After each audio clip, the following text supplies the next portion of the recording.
सुप्रभात।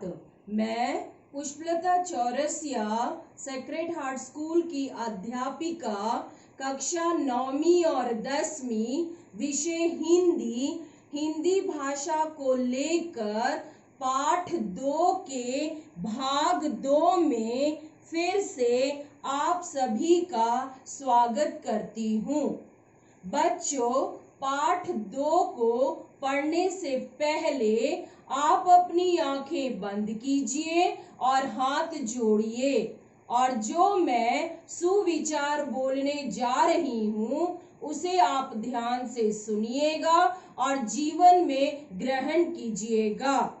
सुविचार इस प्रकार से है: खुद पर काबू पा लेना ही मनुष्य की सबसे महत्वपूर्ण जीत होती है।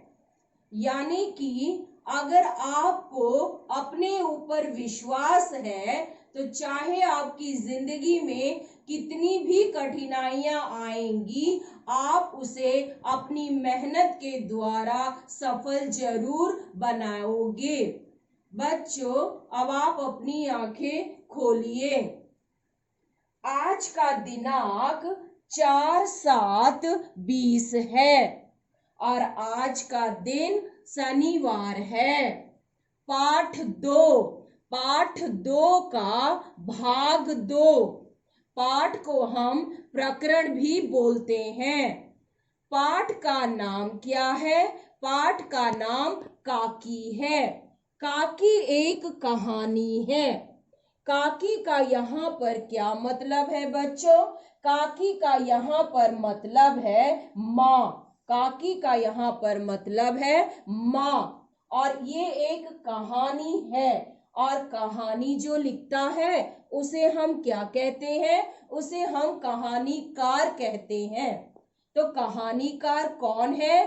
कहानीकार का नाम श्रीमान सियाराम शरण गुप्त जी हैं। ये देखिए चित्र में श्रीमान सियाराम शरण गुप्त जी को, इन्होंने ये कहानी काकी लिखी है।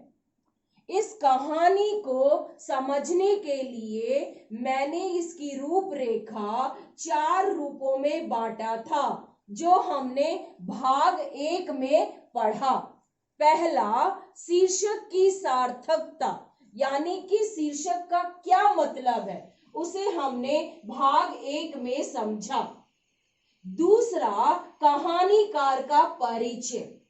तीसरा, चरित्र चित्रण और चौथा, पृष्ठ के अनुसार पाठ का परिचय, जो अन्य भागों में हम पढ़ेंगे। आज हम भाग 2 में काकी कहानी के कहानीकार का परिचय पढ़ेंगे। पाठ को समझने के लिए कहानीकार का नाम क्या है? कहानीकार का नाम श्रीमान सियाराम शरण गुप्त जी हैं। श्रीमान सियाराम शरण गुप्त का जन्म कब हुआ था? उनका जन्म 4 सितंबर 1895 में झांसी के निकट चीर गांव में हुआ था। चीर गांव में हुआ था। वो हिंदी साहित्य के सुप्रसिद्ध कवि, लेखक, कहानीकार और उपन्यासकार रह चुके हैं। वो हिंदी साहित्य के व्यंग्यकार कवि भी रह चुके हैं। बच्चों, उनके पिता का क्या नाम था? उनके पिता का नाम श्रीमान सेठ रामचरण जी था। सेठ रामचरण जी भी हिंदी साहित्य के बहुत बड़े प्रेमी थे। उन्होंने भी हिंदी साहित्य में बहुत सारे लेख, उपन्यास और कहानी लिखी थी। इसीलिए सियाराम शरण गुप्त जी पर उनके परिवार का बहुत बड़ा प्रभाव पड़ा था और उनकी प्रारंभिक शिक्षा भी झांसी के निकट चीर गांव में ही हुआ था, उनके माता पिता के द्वारा, क्योंकि उनके माता पिता को भी हिंदी साहित्य में बहुत रुचि थी। क्या थी बच्चों? उनको बहुत रुचि थी। दिलचस्पी थी, जिनका प्रभाव उन पर पड़ा, यानी माता पिता का प्रभाव सियाराम शरण गुप्त पर पड़ा। इसीलिए उनकी रुचि भी हिंदी साहित्य में हो गई। उनके बड़े भाई का क्या नाम था बच्चों? उनके बड़े भाई का नाम मैथिली शरण गुप्त था।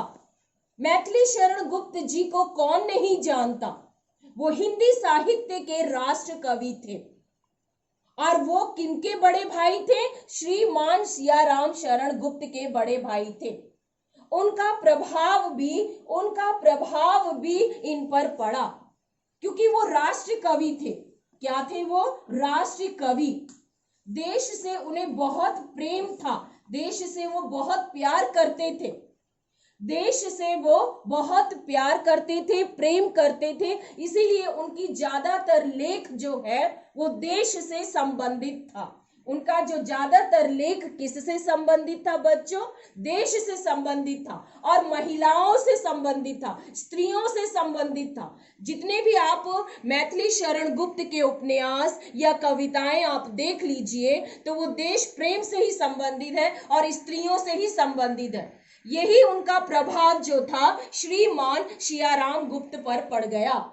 इसीलिए उनके लेख भी विश्व शांति, देश प्रेम, राजनीतिक जीवन और गांधीवाद की विचारधारा का उन पर बहुत बड़ा प्रभाव पड़ने के कारण उन्होंने भी अपनी रचनाएं इसी दिशा में घुमा दी। उनकी मुलाकात 1929 में गांधी जी और उनकी पत्नी कस्तूरबा गांधी से मिला। 1929 में उनकी मुलाकात किससे हुई बच्चों? गांधी जी और उनकी पत्नी कस्तूरबा गांधी से। उनके गांव गए थे उन लोग। उनके गांव जाने से सियाराम शरण गुप्त की मुलाकात हुई। मुलाकात और बातचीत के बाद उन पर बहुत प्रभाव पड़ा था। उन पर गांधी जी की विचारधारा का उन पर बहुत बड़ा प्रभाव पड़ा। तभी से वो भी गांधीवाद बन गए थे। गांधी जी सत्य और अहिंसा के पुजारी थे, आप जानते हैं। सत्य और अहिंसा के मार्ग पर चलने वाले थे। यही मार्ग, सत्य और अहिंसा का मार्ग किन्होंने अपनाया? सत्य और अहिंसा का मार्ग सियाराम शरण गुप्त जी ने भी अपनाया। किनसे प्रभावित होकर? गांधी जी, राष्ट्रपिता गांधी जी और उनकी पत्नी कस्तूरबा गांधी से प्रभावित होकर। 1940 में वो एक और क्रांतिकारी से मिले। उनका नाम क्या था? 1940 में वो एक महान क्रांतिकारी से भी मिले। उन क्रांतिकारी का नाम था सुभाष चंद्र बोस। कौन नहीं जानता इनको, जिन्होंने कहा था तुम मुझे खून दो, मैं तुम्हें आजादी दूंगा। इस बात पर भी सियाराम शरण गुप्त पर काफी प्रभाव पड़ा।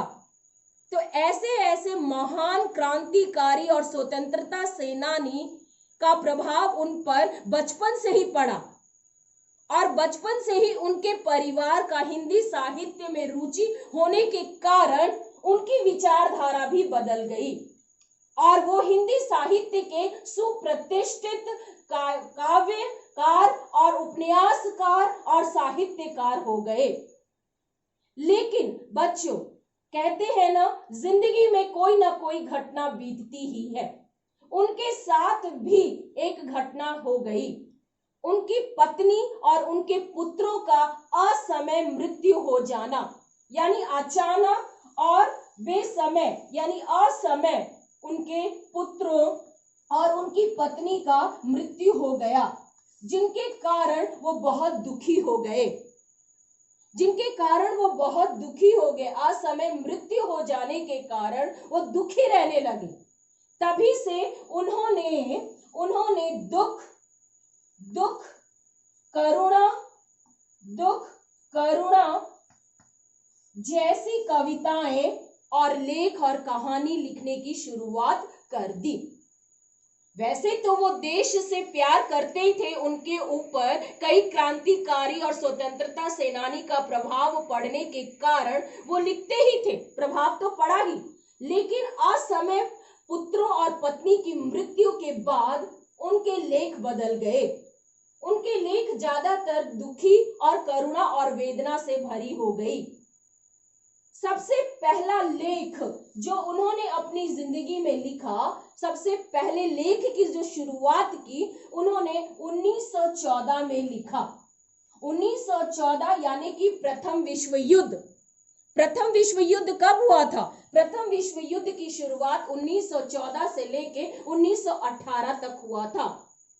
1914 में उनका प्रथम लेख मौर्य साम्राज्य। कौन सा लेख बच्चों? मौर्य साम्राज्य। मौर्य साम्राज्य उनका प्रथम लेख था और ये लेख सरस्वती पत्रिका में छपा था। सरस्वती पत्रिका में हिंदी साहित्य में जो पहली पत्रिका थी वो सरस्वती पत्रिका थी। फिर उसके बाद सरस्वती पत्रिका और दूसरी पत्रिका का नाम है वसुधा। तो जितने भी साहित्यकार अपने लेख लिखते हैं पहले इन पत्रिकाओं में छपती है। पत्रिका मतलब मैगजीन, जो अंग्रेजी भाषा में बोला जाता है। सरस्वती और वसुधा पत्रिका में छपा जाता है।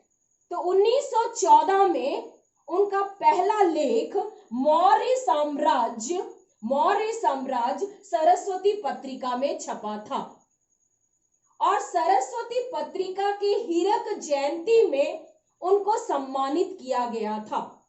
उन्हें सम्मान दिया गया था इस मौर्य साम्राज्य के लिए। तभी से उनके ऊपर लिखने की रुचि और बढ़ गई और उन्होंने फिर से गांधीवाद की विचारधारा, देश प्रेम और महिलाओं से संबंधित कई कविताएं, कई रचनाएं कर डाली। और उनकी रचनाओं में पहला था काव्य। काव्य मतलब होता है कविताएं। काव्य मतलब क्या होता है बच्चों? कविताएं।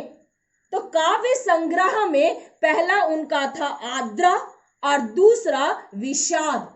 और कई ऐसी कविताएं उन्होंने अपनी जिंदगी में लिखा। दूसरी उनकी रचनाएं थी उपन्यास। उन्होंने सबसे पहला उपन्यास नारी और गोद, जैसे मैंने कहा कि वो स्त्रियों से प्रभावित होकर स्त्रियों के प्रति वो बहुत कुछ लिखा करते थे। नारी और गोद कहानी संग्रह में उनकी पहली कहानी थी मानुषी। कौन सी कहानी थी बच्चों? मानुषी। झूठ और सच उन्होंने एक निबंध भी लिखा था। तो इतने बड़े महान निबंधकार, कहानीकार और हम कह सकते हैं कि कवि की भाषा कैसी थी? उनकी भाषा बड़ी ही सरल, सहज और व्यवहारिक थी बच्चों। व्यवहारिक थी, जो पढ़ने वाले पाठकों को आराम से समझ में आ जाए। वेदना से भरी हुई होती थी, दुखी वाला होता था, जिससे कि पाठकों को पढ़ने में दिलचस्पी आती थी, रुचि आती थी। और भाषा बड़ी ही सहज और व्यवहारिक थी, क्योंकि वो जो देखते थे वही लिखते थे। उनके बड़े भाई मैथिली शरण गुप्त में भी यही खूबियां थी। उनकी भाई जो थे अग्रज मतलब सियाराम शरण गुप्त जो थे अग्रज थे मैथिली शरण गुप्त के। तो अग्रज मतलब क्या होता है? छोटा भाई। तो सियाराम शरण जी गुप्त जो थे वो मैथिली शरण गुप्त के अग्रज थे, छोटे भाई थे। तो परिवार का और भाइयों का प्रभाव उन पर बहुत पड़ा, जिसके कारण वो हिंदी साहित्य के सुप्रतिष्ठित कहानीकार, उपन्यासकार, कवि, लेखक के रूप में हिंदी साहित्य में उभरे। तभी तो उन्होंने काकी कहानी लिखा। और काकी कहानी एक अबोध बालक, मासूम बालक की कहानी है, जो मातृ वियोग, कितने सुंदर ढंग से उन्होंने प्रस्तुत किया है कि अबोध और मासूम बालक अपने मातृ वियोग यानी माता की मृत्यु के वियोग को सहन नहीं कर पाता, बिल्कुल भी सहन नहीं कर पाता, और वो समझ नहीं पाता कि उसकी मां का देहांत कैसे हो गया, असमय देहांत कैसे हो गया। वो समझते थे क्योंकि उनकी पत्नी और उनके पुत्र का भी असमय देहांत हो गया था, और यही चीज उन्होंने देखा अपनी जिंदगी में, और उन्होंने काकी कहानी भी एक अबोध बालक और मासूम बालक की कहानी लिख डाली, जो मातृ वियोग की पीड़ा को समझने में असमर्थ था, मातृ वियोग की पीड़ा को समझने में असमर्थ था। तो ये पाठकों को ये कहानी मामरिक घटना जो चित्रित किया है कहानीकार ने, पाठकों को वो रुचि दिलाती है पढ़ने में। तो ऐसे साहित्यकार और कहानीकार की मृत्यु 9 मार्च 1963 को हुई थी, एक लंबी बीमारी के कारण। उनकी मृत्यु कब हुई थी बच्चों? उनकी मृत्यु 9 मार्च 1963 को एक लंबी बीमारी के कारण वो हमें छोड़कर चले गए। तो ऐसे महान कहानीकार हिंदी साहित्य में बहुत लोग हुए हैं जिन्होंने हिंदी साहित्य के स्वरूप को बदल डाला। तो ये था बच्चों पाठ की दूसरी रूपरेखा, कहानीकार का परिचय। तीसरे भाग में मैं आपको कहानी काकी का चरित्र चित्रण समझाऊंगी। आप अपने माता पिता के साथ हमेशा खुश रहिएगा, यही मेरा आशीर्वाद है। धन्यवाद।